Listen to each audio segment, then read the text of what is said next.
So today we're going to be looking at Soul to Squeeze by the Red Hot Chili Peppers. And this song has a really great four-measure phrase on the drums, which is a little bit more unorthodox. You don't see a lot of that.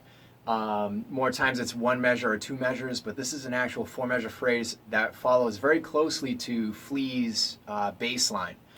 And the thing that makes this really tricky on the drums is that in the first two bars, Chad Smith anticipates beat 2 on the snare drum. So he's not hitting it square with the hi-hat on beat 2, 1 and 2. He's moving it to the 16th note in front on the 1 and 2.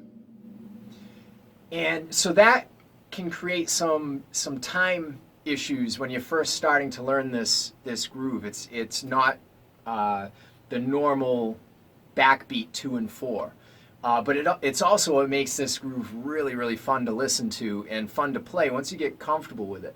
So the first thing to really practice would be to go over the right, left, right that happens at that point. 1 and 2.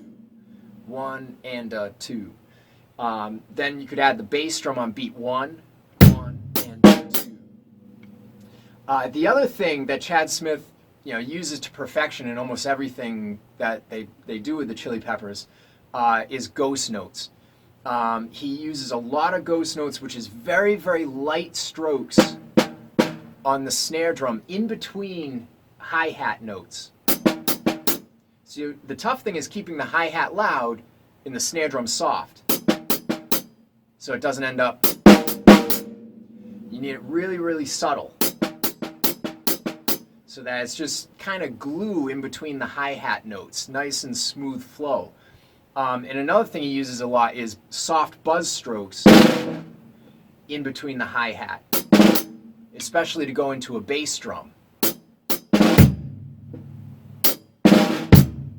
Hi-hat and bass followed right after the buzz stroke. Okay, and you can hear this in the very first measure. I'll go through it slowly.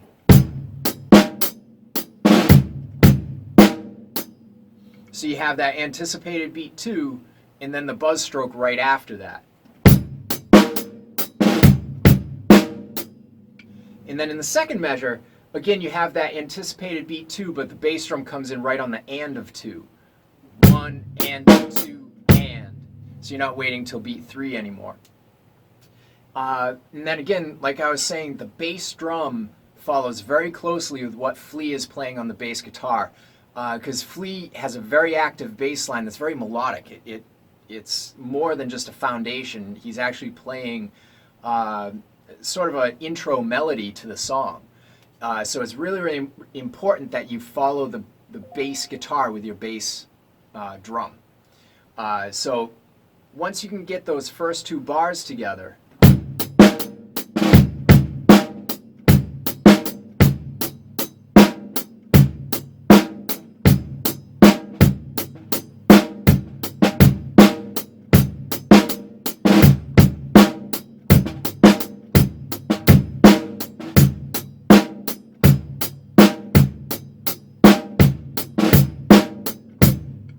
and remember, the groove is sort of like a medium tempo. It's not real fast.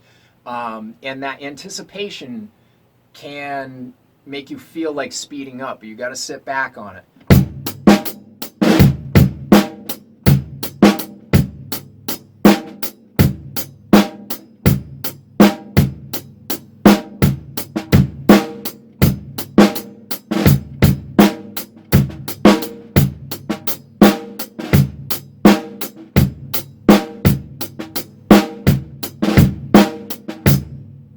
Okay, so have some fun with it, and once you get comfortable with it, always go back to the recording and try playing it with the recording to make sure your timing is right.